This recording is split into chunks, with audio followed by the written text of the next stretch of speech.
day, Lasallians. My name is Teacher Giselle, and for today's video, we will talk about the barriers to intercultural communication. But first, let us all know what is intercultural communication. Intercultural communication is a discipline that studies communication across different cultures and social groups, or how culture affects communication. It describes the wide range of communication processes and problems that naturally appear within an organization or social context made up of individuals from different religions, social, ethnic, and educational background.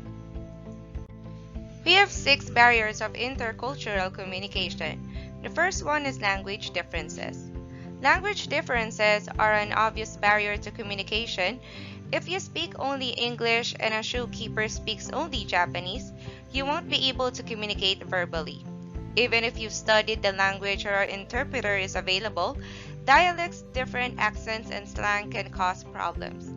In addition, words don't necessarily translate from one language to another in a clean one-to-one correspondence.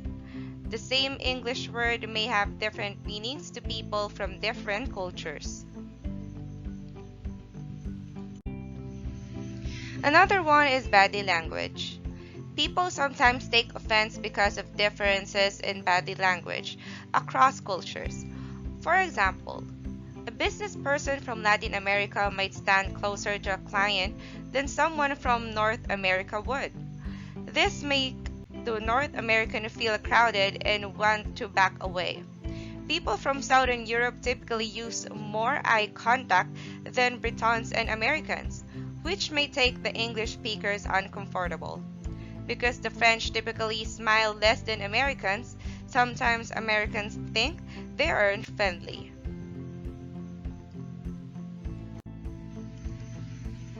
Next is we have level of context. Most English-speaking cultures are low context, meaning they put a message into explicit words. In this culture, saying no when you mean no is just considered straightforward or honest.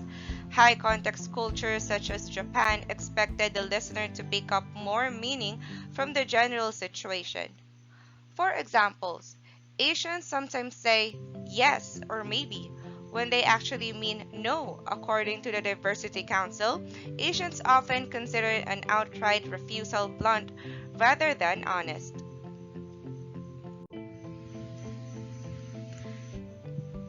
Next in line is we have value of time. Not all cultures think about time in the North American linear fashion. In the US, punctuality is important, but Latin and Middle Eastern cultures put a higher value on relationships. For example, you'd finish your conversation with someone even if it takes you late to a meeting. A culture's view of time also influences how it sees deadlines. For example, North Americans consider making a deadline crucial, whether on the job or in college. People from Asia or South America are more likely to view deadlines as less important than results over a long haul.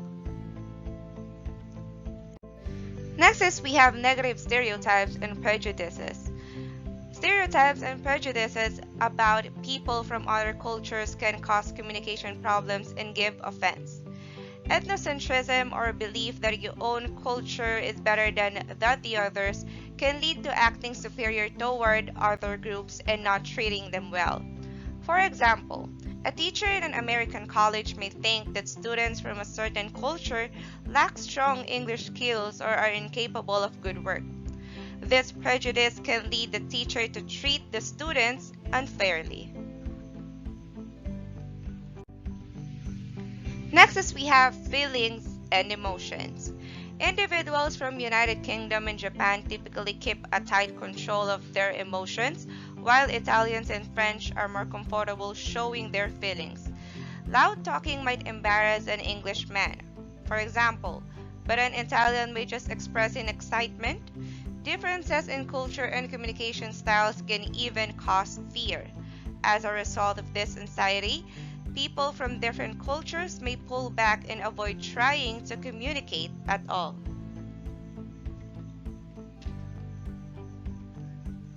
We cannot avoid barriers at any type of communication. It is something that we cannot really control. The best thing for us to do is to make sure that we are open about others with their beliefs, culture, regardless of their age, race, and gender. I hope you learned a lot today about barriers to intercultural communication. Again, this is Teacher Giselle, and have a great day, LaSallians.